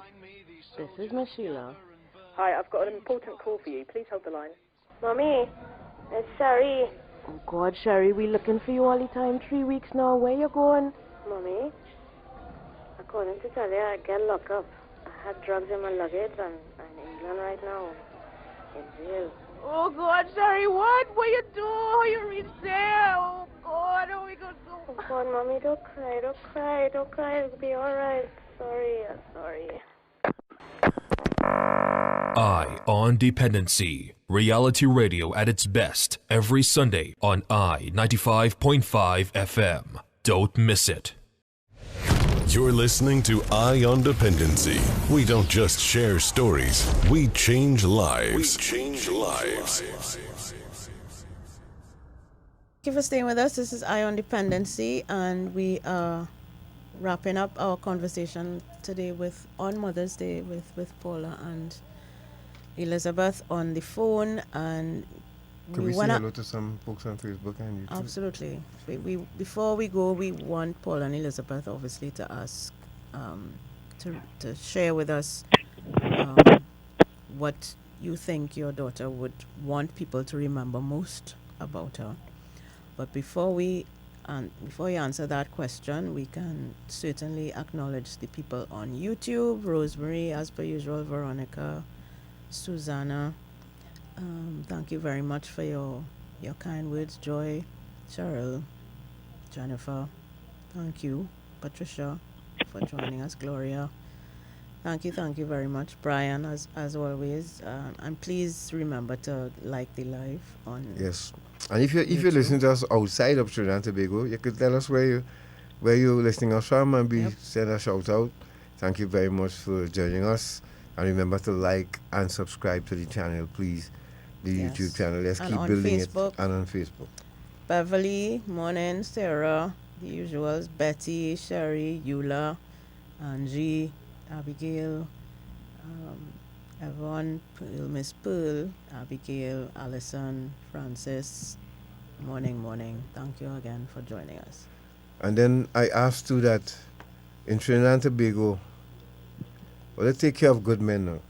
If the good men want to contribute to society, the least you all could do is help them do it. And I'm tired of asking for this. I already walked into an experiment unwittingly. And it mightn't change with me. It might not change with me. But I'm hoping that the people who came out of prison and want to contribute to society are taken more seriously, especially when you have a partner at their side supporting them doing it, and they want to keep the roof over their head, they want to start a family. At least listen to that part of it. Now, depends. It shouldn't matter if we're on I-95 or on TTT or on TV6 or on CNC. It shouldn't matter. Wherever we are, once we want to do good, because once the government fails, we failing. So we're not wishing for you all to fail. And, once, this is what NGOs do. And one more favor I would like to ask the Justice Minister, the Chief Justice of Trinidad and Tobago. Well, I guess I'm going to power wash that whole of justice now. Oh, God, man. Oh, they come now, man. The whole of justice smack dab in the middle of Portersfield. Every time they show a clip of that whole of justice on TV, I cringe because it looks abandoned from the outside. Send a message for your sister-in-law, man. Oh gosh, Ole, do something about it. I sure people look at that overseas and say, what building is that? Is the whole, that building, and you see what makes the building stand out is the architecture of it. Yes. How it is. I don't know if it's I think alone it's seeing it. designed to be, I don't know who the architect is, but I think it's designed to be like kind of, industrial look. With concrete and stuff. But it could stand up. It could withstand a hurricane for sure. It could use a good power. Yeah, it could. Oh my God. And I sure if we check back to see, since that whole of justice went up, it probably never, I don't know. But, oh gosh, Ole, come now, man. It's too much in the middle of Port of Spain. That building is a majestic building. It is. The way it is designed. And it's a serious building too because of what goes on in there. Right? But the kind of moss and oh gosh, no, come, let me do better with that one, please, right? So let's make that a project going forward. let's the Hall of Justice need a good scrub. 622-3937. Let's take some calls for the folks in studio here and wish them happy Mother's Day. And once again, we wish all of you happy Mother's Day, Prime Minister, the President, all the women leaders, leader of the opposition. Happy Mother's Day to you all. Yep. And thank you for your service to the country. And all past public servants, mothers, PSs, ministers, happy Mother's Day to all of you. Hello, good morning. Hello. Hi, good morning. Morning, Mr. Sinclair and Mrs. Sinclair, and morning. Happy Mother's Day to one and all.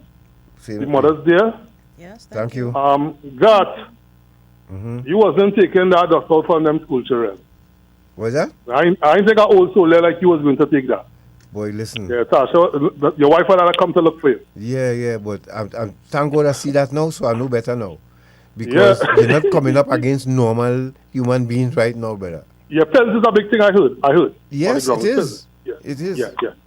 Mom's condolences, moms. I don't know how to... This is the case out in Queens, right? Yes.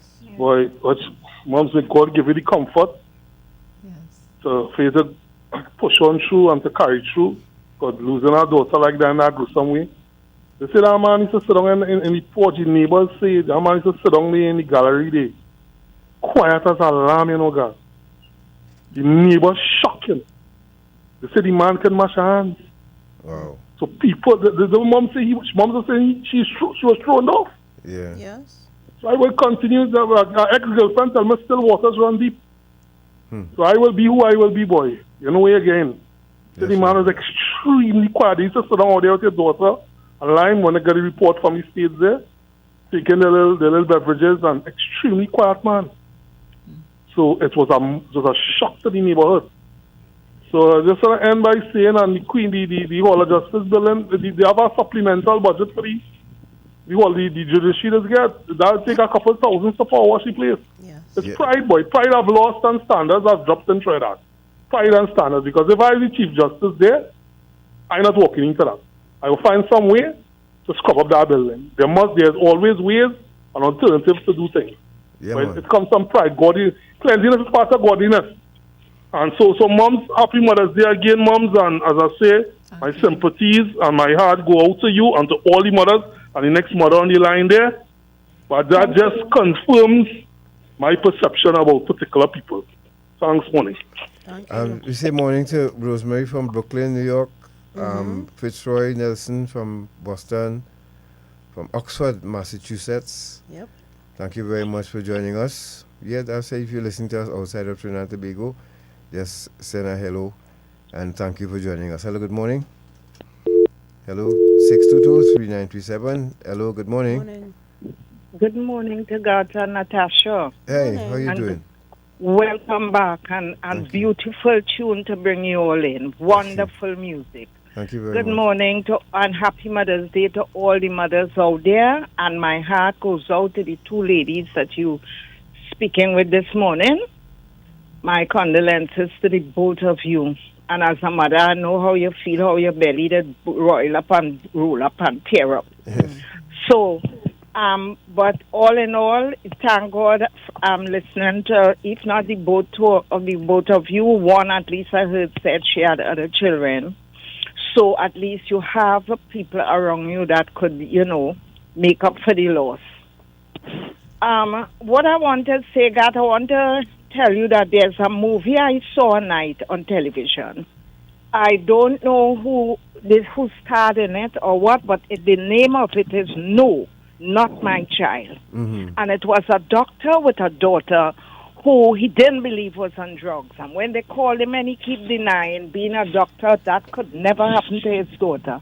And when water was more than flour, and she had to turn herself into the drug rehabilitation, when he sat in the audience and heard, my mouth fall off the night because I couldn't believe we had all those drugs out there.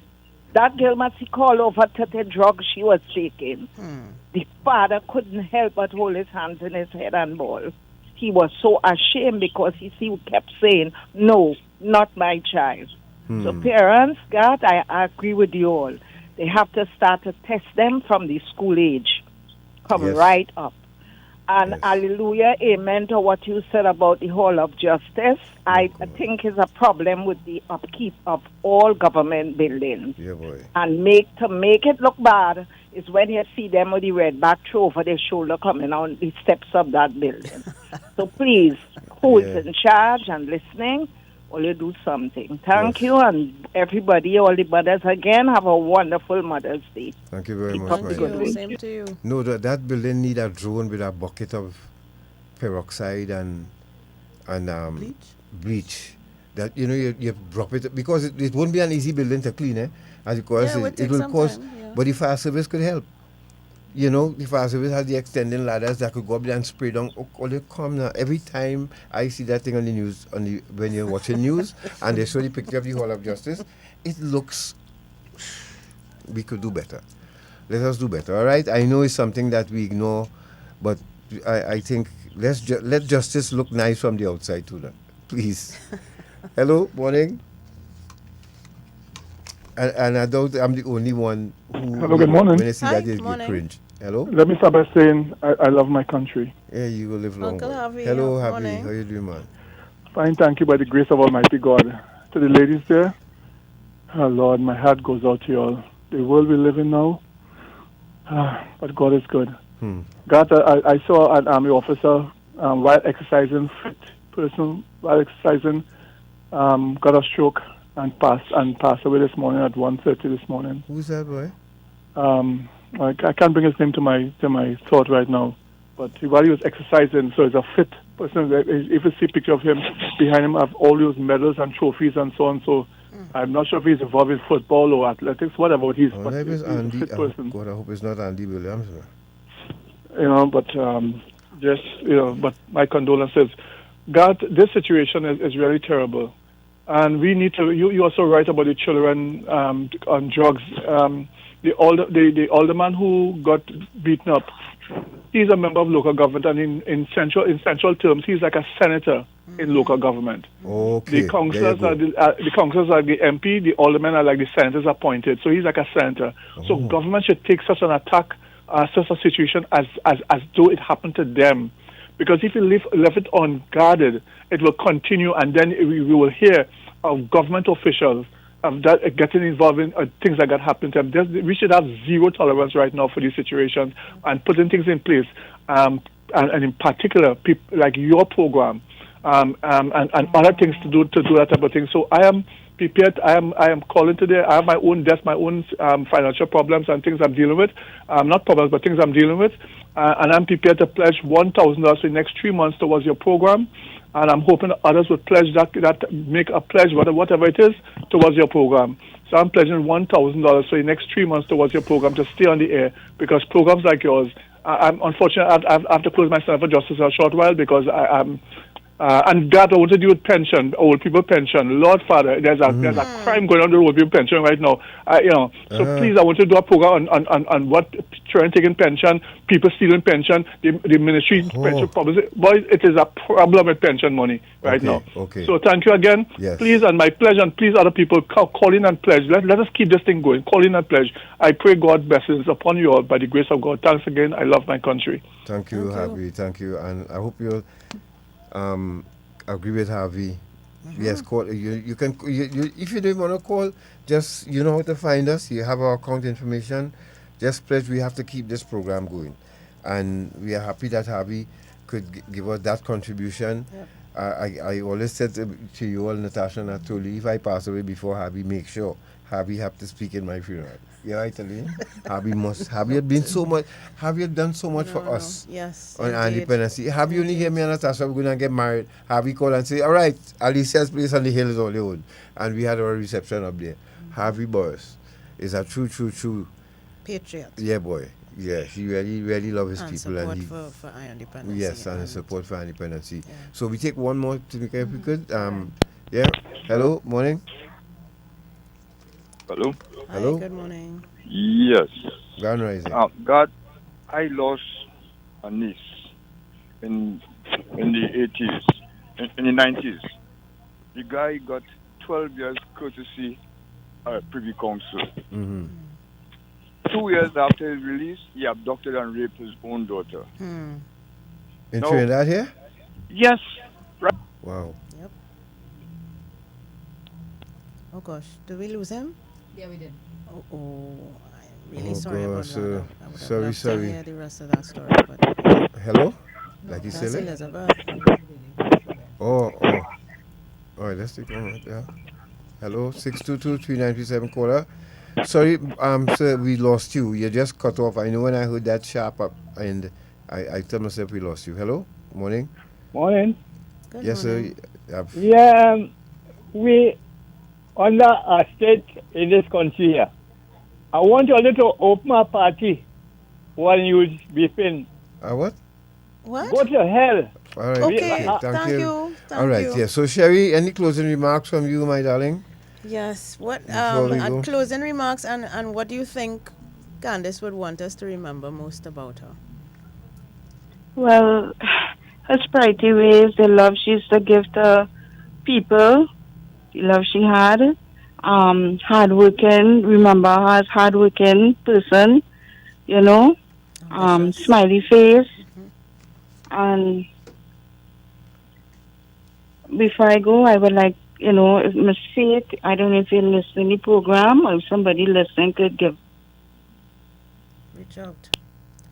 Oh no. We lost her also. Oh no. And the Faith that she's talking about is the woman police who is fronting the case. But I think that was an appeal for her to reach out. And to the Victim and Witness Support Unit as well, please. Can you please reach out to this lady just to give her some words of comfort? If you could reach out to us as well, and we will give you her number. But somebody from Victim and Witness needs to reach out to this lady, please. Yes, please. Let's make people feel that we love them. At least if you could do that. Paula, closing remarks from you? Okay, well, I hope people remember Celicia she was a very strong person. She was hardworking, she was loving, she was caring, she was a mother, she was a sister. Yeah, her brothers can't get over this. She has two brothers, and they were like, she was the mediator between me and them. Because they would say, tell mommy, you could ask mommy for this for me, and she would come, mommy, so my younger son, Jordan, he would go to her for everything. She would tell him what he wouldn't tell me. He wouldn't tell me anything. He would tell her, and then she would say, "Mommy, girl, you know what? So. And then she would start a gossip about him, and she said, "Don't tell him anything, Just play like you don't know nothing." But she would never keep a secret from me. But you see, this part of it, I think like she didn't want me involved in this. But with her siblings and stuff, she used to always carry news. Although she used to tell them, "No, I won't tell Mommy." So she was this fun, very fun, loving person. Yeah, and her girls, they miss her so much. And they almost just like her. They have a similarity just like her. Everything like how they would speak, they would laugh, they would make jokes just like her. Sense of humor just like her. Yes. Yeah. Yeah. And everybody on the street by me would tell them, "I know your mommy, anytime I see her in anything," everybody said they're gonna be looking out for them. So yes. they keep telling them that, "I know your mommy was my friend, and I'm not gonna see her go down a different road." So they always get a warning. Ladies and gentlemen, we thank you very much for again being with us today. And Bet Your Life, we're going to take up that issue with Harvey just suggested there about pensioners having problems Elder to keep their abuse. pension and elder abuse. Because I am telling you, as night follows day, I will take care of my mother, knowing full well that she's getting a check every month, that I can take half, if not all, from her. And she can't do a thing about it. It's happening out there right now. Yep. If she have a son, daughter, granddaughter who is hooked on a substance, that lady will never see, or that pensioner will never see a happy time once they collect that pension. Trinidad and Tobago, we're not alarming anybody. We're speaking what we know, the research we've been doing, and the road that I've walked, we've been sharing it with you. We would like to continue. We thank you very much for your support, Natasha. Yes. Once again, Shortman, thank you very much. Paula, Sherry, God bless you all. Thank you. Those of you on Facebook and YouTube, have a great week. Happy You all Mother's take Day care. again. Happy Mother's Day again to all of you. Take care. God bless. See you next week, please God.